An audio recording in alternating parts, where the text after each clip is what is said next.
Hello out there. Welcome to another version of the Gypsy Caravan vlog. I'm Paulette, and today we have Gina and Carol and Cynthia and Karen with us again. And today I think we're going to talk about improvisation. The tribal belly dance uses a structured language, a nonverbal language, which is a set of many sets of body moves, of dance moves, styles, combinations.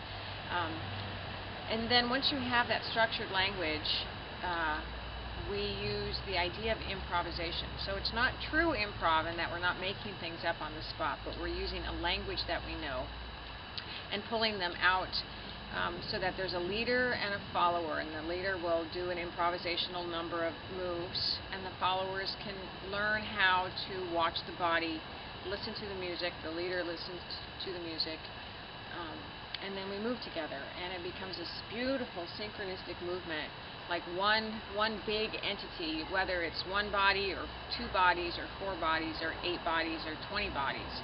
Hopefully everybody is moving together, maybe a half a second behind each other, because you don't really know what's going to happen next, as it's not a choreography.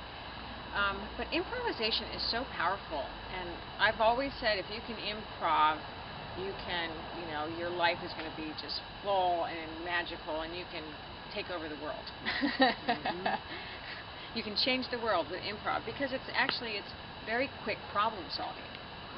So if you can improv in dance, you can improv in your life and make quick decisions and trust your instincts, right? It's very intuitive, becomes intuitive. And when you know how to watch someone and how to listen to the music, and of course when you know the steps, you trust yourself and you learn how to trust who you're dancing with, right? So it becomes this really beautiful body of dance moves. But there's a lot of other things that improvisation, the idea of improv does. And so we were talking about that briefly, and I think we should hit on that.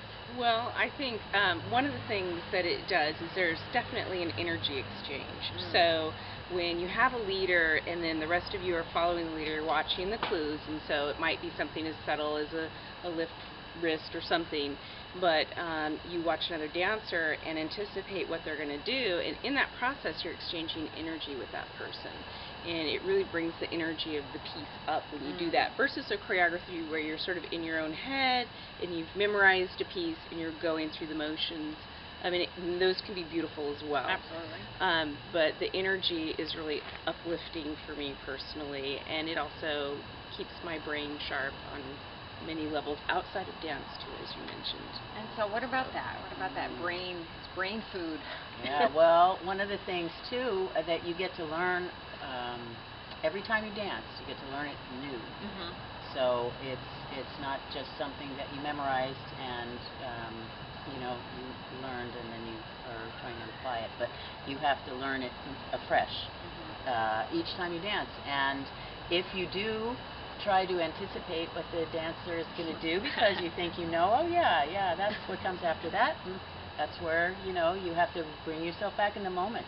So and let go, right? You kind of have to let go of what your preconceived notions are. Yes, yep. And yes, you might have a preconceived notion, and that's fine, but don't let it take you out of the moment. And that's it. It's about being in the moment, present moment. Being so present. It becomes a moving meditation. And I love the dance for that. I do sitting meditations, but my thing is moving meditation, and I teach a lot of that in trance classes. But it's about being present and about being able to use your body and to listen, and whatever that particular situation is. But it just connects you with yourself, with your soul, with your spirit, with your physical body, with your brain. What else? I think that being able to do improvisational dance is very important in tribal, because this really keeps you smart and fast. Yeah. I was recently doing a yoga retreat for 1 week, and after 1 week of stillness, even if yoga can be very physical, at a certain point I had to dance. I was missing Gotta move. Yeah. It's different. It's So completely true. different. I really needed to have that thing. It's part of me. It's so much in me, and so I think it's so powerful, and I love it because whenever you do improv with other people, it's never the same. You can do the same song 100 times. It will be always different, and then you don't even remember what you did, and you watch the video and you say, true. "Oh my God, that's so nice what we did." We can create something so beautiful. Also, it is Creating art in the moment. And speaking of that, in the moment, take last night's performance, for example. I was leading a triplet with Cynthia and Karen, and I was doing a move, and for some reason I was thinking ahead to what I'm doing next, and my arms went completely different than what we normally, our language is.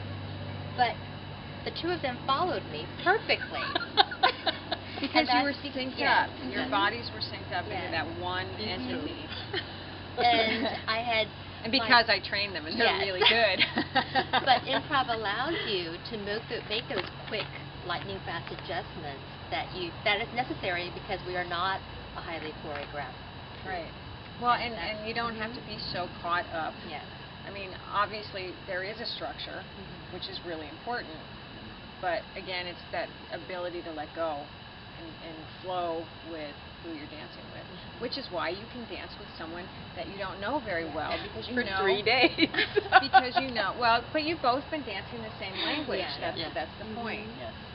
And Uniting. you guys who travel with me and dance with people from around the world, it is so magical. I mean, that just happened again in Flagstaff. Carol and I were teaching in Arizona with our other troupe mate Hillary, and it's just magic when you can come together and you've been studying the same language, but maybe not dancing together, and then when you start moving together and you have this magical connection, you're creating that beautiful energy together, and whether it's for performance or just in the classroom.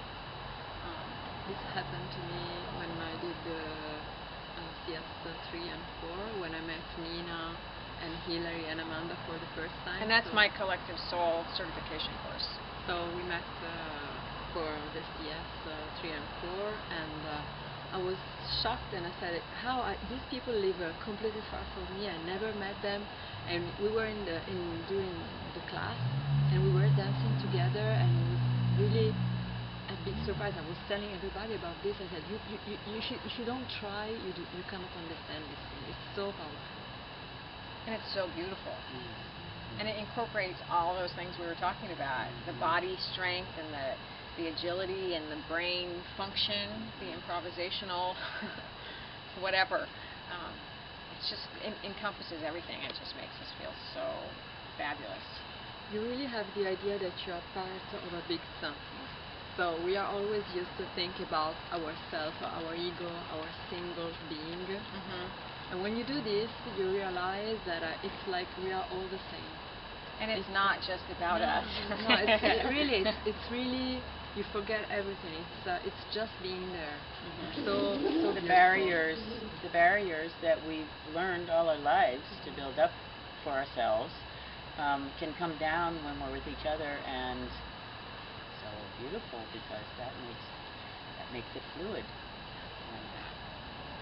All right. Well, thank you for joining us today, and we'll see you again another time.